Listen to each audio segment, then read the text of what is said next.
ஒரு முன்னாள் முதலமைச்சரை எங்கே உங்கள் அப்பாவை காணன்னு நீ தேடுற. அதாவது எப்படின்னா, நீ எதையோ வந்துட்டு சாதிச்சிட்ட மாதிரி ஒரு பெருமிதம் கொள்கிற. உன்னோட அருவருப்பான செயலை வந்துட்டு நீ பெருமிதமாக நினைக்கிற.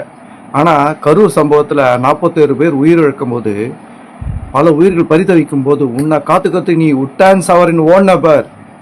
திருச்சி ஏர்போர்ட்டில் வந்து இவங்க வந்துட்டு ரிப்போர்ட்டர்ஸ் வந்துட்டு கேட்கும்போது கூட, ஊடகங்கள் வந்துட்டு இவ்வளோ பேர் இறந்துருக்காங்கன்னு கேட்கும்போது கூட பதில் சொல்லாமல் ஓடின போகிற ஓட்டம் உன்னை காப்பாற்றிக்கிறதுக்காக.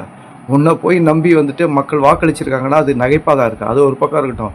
ஓடின ஓட்டத்துக்கு 3 நாள் ஆளை காண. நீ 3 நாள் ஆளை காணாமல் வந்துட்டு 3ஆவது நாள் வந்துட்டு ஒரு வீடியோவை பதிவிடுற. அதுவும் வந்துட்டு உன் தவற உணரல. அப்பவும் மற்றவங்க மேலே பழி போடுற மாதிரி ஒரு இதை இது பண்ண. நீ அப்போ என்ன சொன்ன? எங்கள் ஆளுங்களை எதுவும் செய்யாதீங்க, நான் ஒன்று வீட்டில் இருப்பேன், அப்போவும் ஒன்று உள்ள தூக்கி உட்கார வச்சுருக்கணும். அவர் உட்கார வைக்காதது அவரோட தப்பு.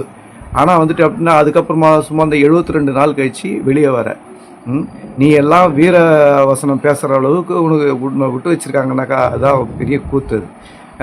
ஒரு பெருந்தலைவர், அதாவது தோற்றாலும் மேன்மக்கள் தான், வென்றாலும் தற்குறி தான்றதை நீ நிரூபிச்சிட்ட. அதனால் இனிமேல் அது வாய் அடக்கமாக பேசு. நீ பேசின ஒவ்வொரு வார்த்தைக்கும் எவ்வளோ எதிர்வினைகள் வருது பற்றியா?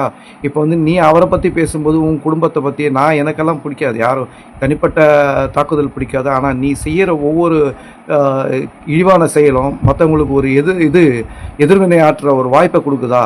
அதுதான் நம்ம என்ன செயல் செய்கிறோமோ அந்த செயலை வந்துட்டு சரியா தப்பான்னு கொஞ்சமாவது யோசிக்கணும். உனக்கு தான் சுய புத்தியும் இல்லை, சொல் புத்தியும் இல்லை.